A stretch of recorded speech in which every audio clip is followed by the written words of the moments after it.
A paz do Senhor Jesus Cristo, irmão Diácono Gledson, a paz do Senhor Jesus Cristo, aí a diretoria, ao Ministério Geral da IPFD, da Igreja Pentecostal do Filho de Deus. Aqui quem fala é o irmão Diácono Jorge, atual dirigente aqui da IPFD, aqui de Luiz Antônio, São Paulo.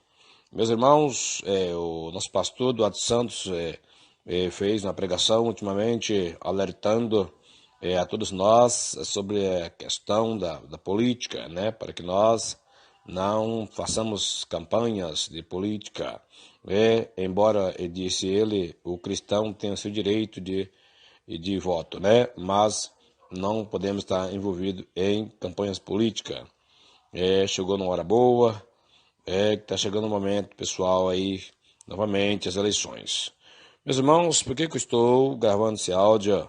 Porque eu tive a visão no sonho, né, pela madrugada, e eu creio que é um alerta de Deus e serve para todos nós. A gente tem que ter muito cuidado, essa questão de política, porque tem igrejas e pastores que falam que pode, que a política partidária, que não tem problema, que José governou o Egito, Daniel na Babilônia, que Davi reinou, irmãos, pois mas tem que entender direito, né, a palavra de Deus, entender que o reinado de Davi, Josafá e o povo de Deus era um regime teocrata, que quer dizer que teu Deus, né?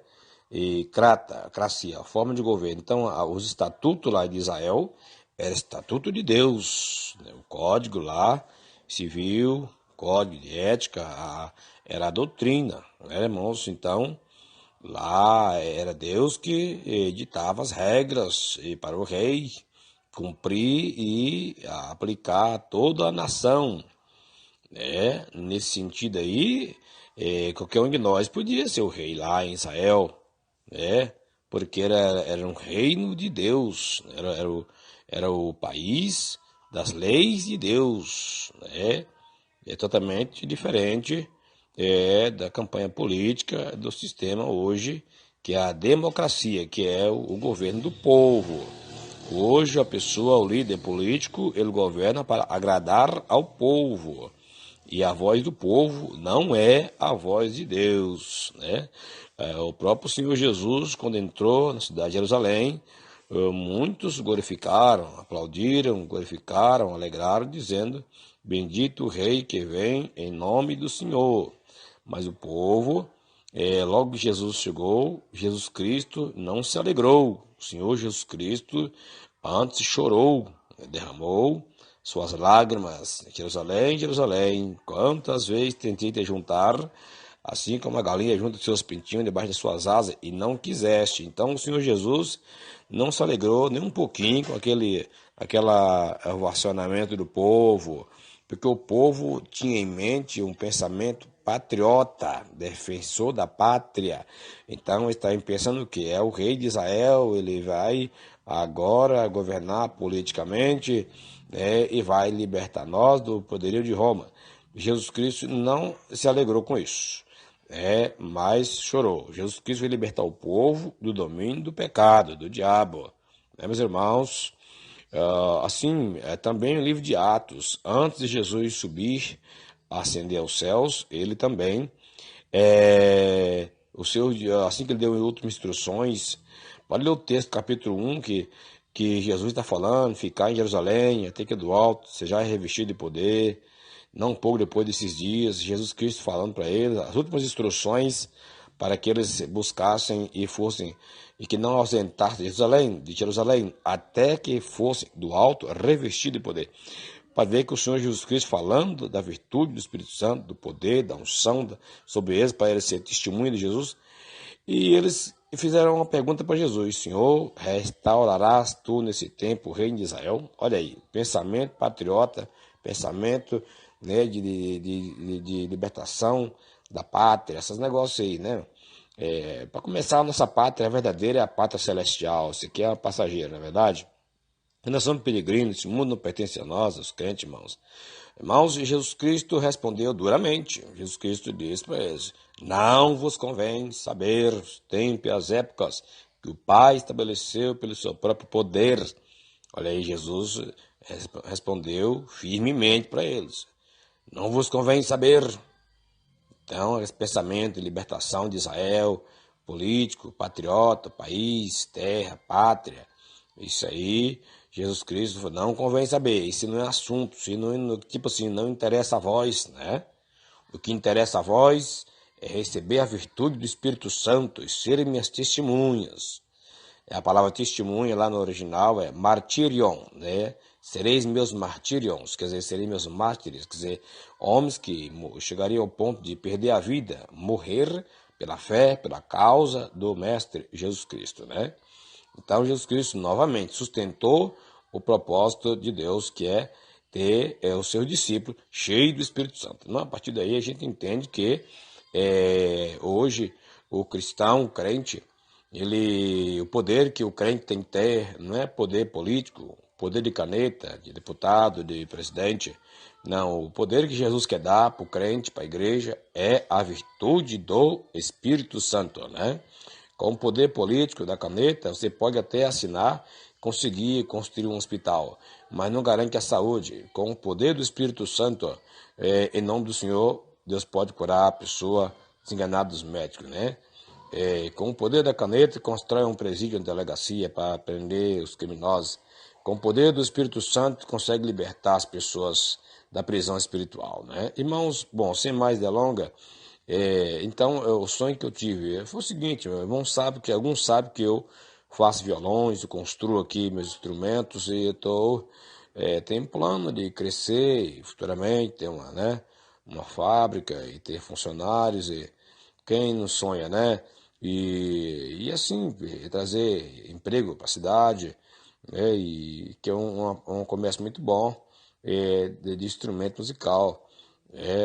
Bom, então eu encontrando um futuro candidato, e a gente conversando, eu pensando, melhor dizendo, encontrei com ele ali, mas assim, ele de lá ou de cá, né? Falei, quando tiver a oportunidade, vou aproximar e conversar, quem sabe ele possa me dar uma força aí, né? Porque no distrito industrial, toda a empresa tem direito, ele dá um pedacinho, uma área para construir seu barracão e montar sua empresa ali, e quem sabe ele até me ajuda com ferramentas, né?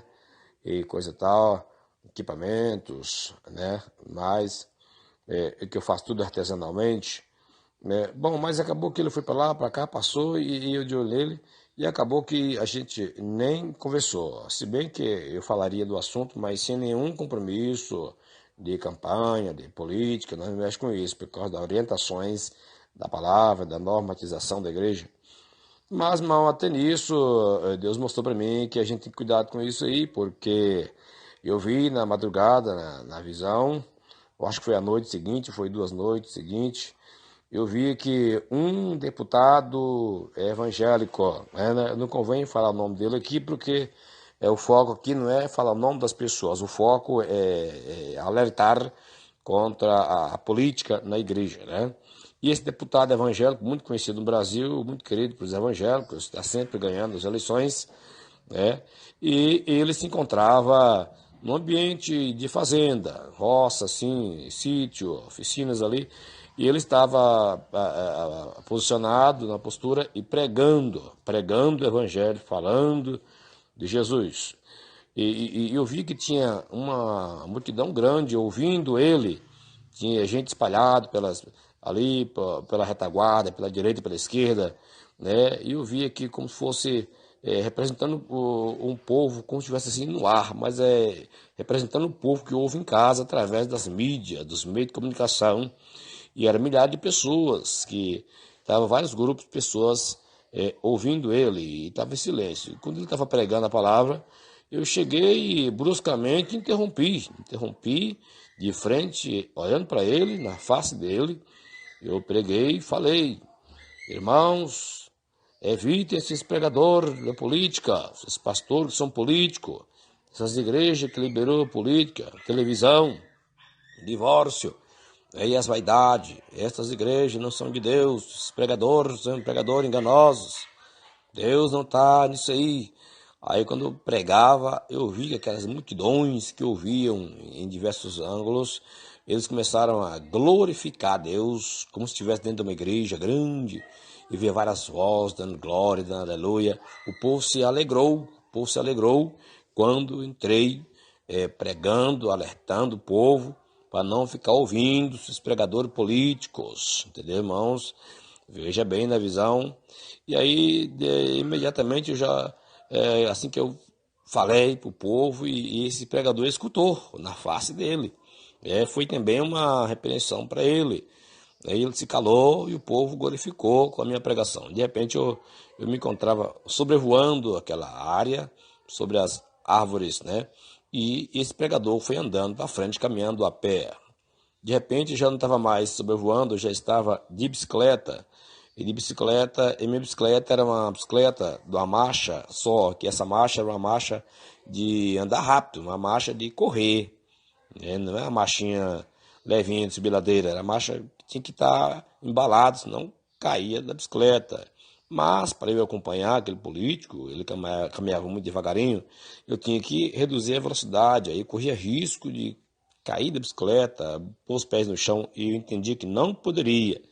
A minha regra ali, meu objetivo era não pôr os pés no chão, era continuar embalado na minha carreira, na velocidade. Mas porque ele andava lento e eu fui tentar acompanhar ele, eu reduzi a velocidade. E aí chegou um ponto que a bicicleta quase parou, né, e quase encalhou, e foi difícil para pegar o embalo por causa da marcha pesada, né, até que eu consegui me distanciar daquele político, aquele deputado evangélico, que é muito conhecido aí no Brasil. E aí eu fui novamente subindo a ladeira, subindo, e retomei a posição do alto. E eu vi que lá embaixo onde ele estava e onde fui estar com ele, era um vale. E eu retomei minha posição novamente, das alturas, como águia. Glória a Deus. Então, meus irmãos, esse aqui, irmão, é alerta de Deus, né? Foi para mim. Eu não quero saber de apoio político para nada. Vou falar a verdade, irmão. Mesmo que for dar um apoio, ó, vou te ajudar, assim, sem compromisso de campanha, de nada e tal. Falei, não quero saber nada disso, né? Deus alertou, porque do jeito que eu estou aqui, Deus está mostrando que eu estou sobrevoando, estou por cima, né? Nós estamos voando nas asas do Espírito, na graça, na doutrina, na palavra, na glória de Deus, na igreja, no ministério. Nós estamos por cima, estamos sobrevoando. Agora, quando a gente vai tentar aproximar desse povo, tentar ver qualquer coisa, achando que, né, que não vai ser nada demais, que não vai envolver, e na verdade já começa a envolver, né? É assim que Sansão fez. Sansão achou que ele ia pegar do mel lá e não ter problema, e pegou no osso morto, quebrou o voto. Sansão pensou que ia deitar com Dalila, mas não ia revelar o poder. Quando foi descobrir, ele não tinha mais poder nenhum, né? É o engano, que é muito sutil. Então Deus alertou aqui, irmãos, para a glória de Deus. Eu louvo a Deus. Eu estou relatando isso pela humildade e também para servir para todos demais que ouvir, né? Para que você não... começou a discussão no trabalho, os coleguinhas falando, o bom é fulano, o bom é ciclano, né? A gente não participa dessas conversas aí, nem no assunto a gente não entra. O fulano é bom, outro é ruim, aquilo que é bom, aquilo que é melhor. Não, se não é conversa para nós, né, meus irmãos? Nosso assunto é Cristo Jesus, a volta de Jesus. Nosso assunto é Jesus, o Senhor Jesus Cristo. Tem pessoas que começam a debater sobre política, daqui a pouco está brigando. Os políticos lá, aquele que perdeu ganha também, porque ele vai ganhar um cargo de confiança, um emprego bom, e os amigos perdem a amizade. Não se pode discutir por motivo nenhum, muito menos por política, nem por outras coisas, né, irmão? Então, esse sonho que eu tive, essa visão, para mim foi muito importante, e eu julgo ser também edificante para as demais pessoas que ouviram, meus irmãos. O nosso candidato, ele é eleito pelo Pai, né? Ele já ganhou a vitória para nós na cruz do Calvário. Jesus Cristo nunca perde, né? Ele é o maior vencedor de todos os tempos, né? Glória, pois, a Ele, honras a Ele para todo sempre. Eu agradeço aí essa atenção, audiência dos irmãos que ouviram, os irmãos que editaram, que fazer o trabalho da divulgação para a edificação dos amados irmãos ouvintes. Que fiquem todos na paz do Senhor Jesus. Despede-se, irmão em Cristo, Diácono Jorge, aqui da IPFD Luiz Antônio. Deus abençoe a todos.